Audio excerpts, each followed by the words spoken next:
오늘 본문은 예레미야 43장 1에서 13절입니다.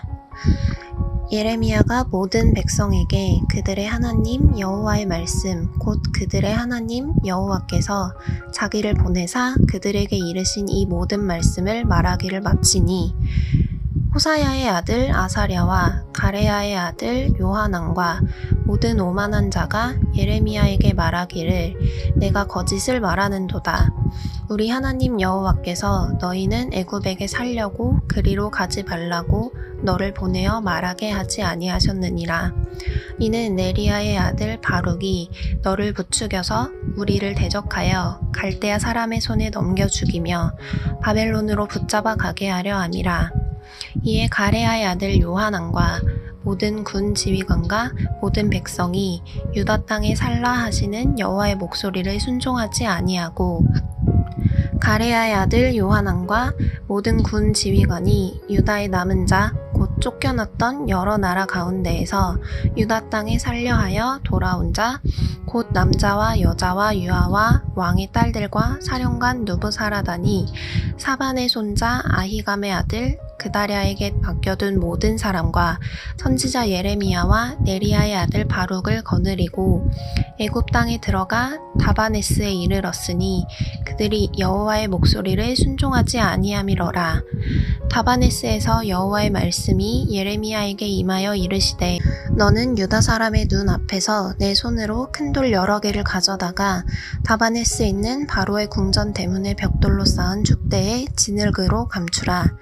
그리고 너는 그들에게 말하기를 만군의 여호와 이스라엘의 하나님께서 이와 같이 말씀하시되 보라 내가 내 종 바벨론의 느부갓네살 왕을 불러오리니 그가 그의 왕자를 내가 감추게 한 이 돌들 위에 놓고 또 그 화려한 큰 장막을 그 위에 치리라.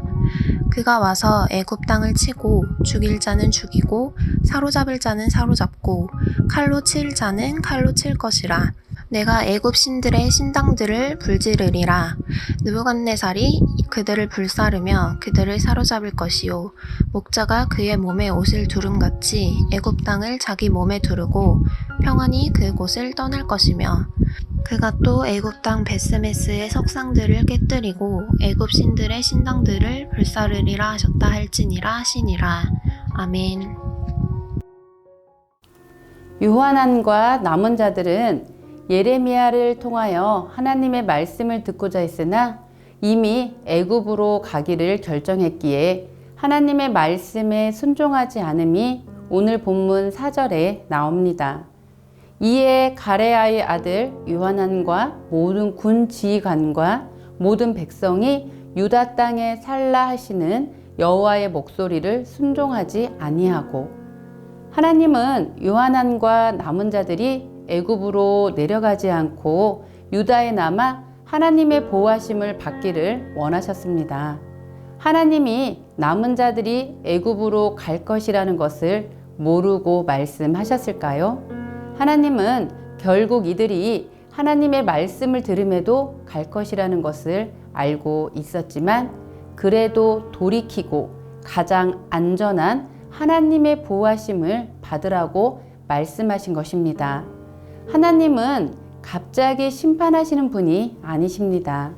하나님을 떠나 우상을 섬기며 죄악을 일삼아도 이들에게 내 말을 듣고 돌이켜라 말씀하시는 분이시죠. 한 번이 아니라 아주 오랜 기간 말씀하십니다. 그럼에도 도저히 안 되니 다시 새롭게 회복하시기 위해 심판을 하십니다. 더 안타까운 것은 요하난과 남은 자들은 유다가 멸망하는 것도 보았으며 예루살렘의 말이 예레미야의 말이 하나도 거짓이 없음도 보았습니다. 그런데 이제 보호하시겠다는 하나님의 말씀을 외면하고 예레미야를 거짓말쟁이로 만듭니다. 하나님의 말씀을 외면함과 동시에 하나님의 말씀을 선포하는 예레미야와 바룩을 끌고 결국 애굽으로 갑니다.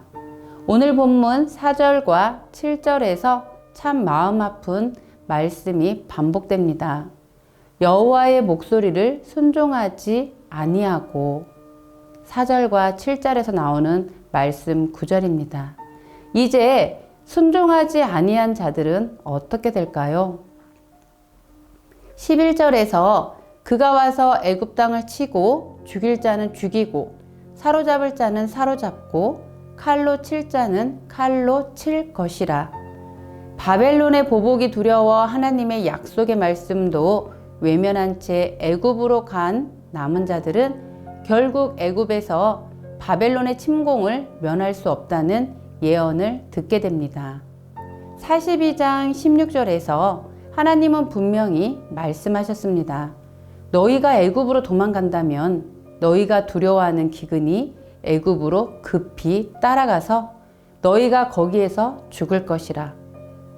하나님은 2번이나 말씀하셨습니다. 그리고 다시 마지막으로 한 번 더 43장 12절과 13절에서 예언의 말씀을 또 하십니다.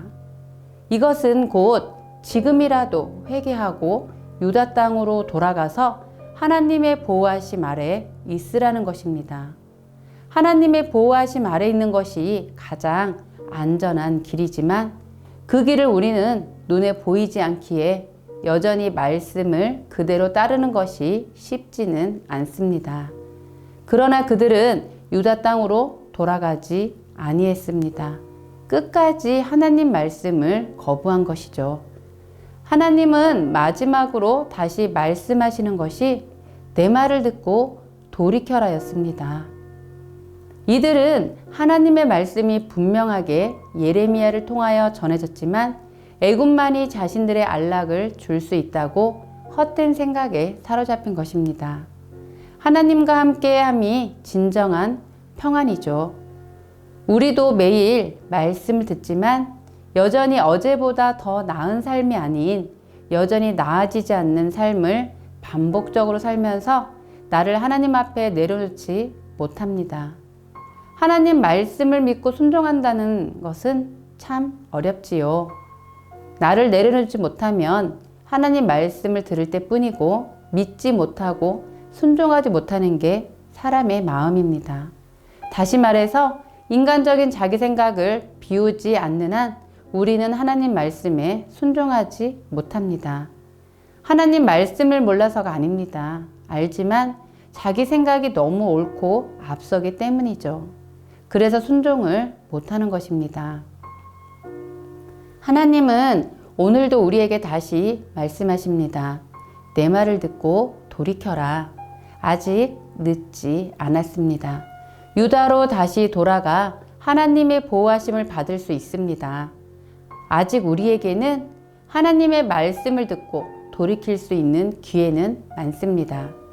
코로나로 여전히 우리의 삶은 막혀 있고 묶여 있는 듯 하지만 우리는 지금 이때가 하나님과 더 많은 시간을 함께 할 수 있고 가족들과 더 많은 이야기를 나눌 수 있는 회복의 때임을 믿습니다. 여전히 하나님은 우리 한 사람 한 사람에게 주시는 말씀이 있으실 것입니다. 그런데 아직도 순종하지 못하고 있다면 여호와의 말씀을 듣고 돌이키는 자에게 주어지는 회복이 있으시기를 기도합니다. 지금은 우리 모두에게는 회복의 시기임을 기억하셨으면 좋겠습니다. 오늘도 우리 함께 하나님 말씀에 순종하며 돌이킴을 통하여 회복의 하루 되시기를 기도합니다. 함께 기도하겠습니다. 하나님, 돌이켜야 함에도 돌이키지 못하는 것들이 있다면 깨닫게 해주시고 하나님 앞에 돌이킴으로 회복을 경험하는 하루 되게 하여 주옵소서. 하나님, 코로나로 묶인 마음들을 주님께 집중함으로 이때가 회복의 때임을 기억하며 하나님께 집중하는 하루 되게 하여 주옵소서.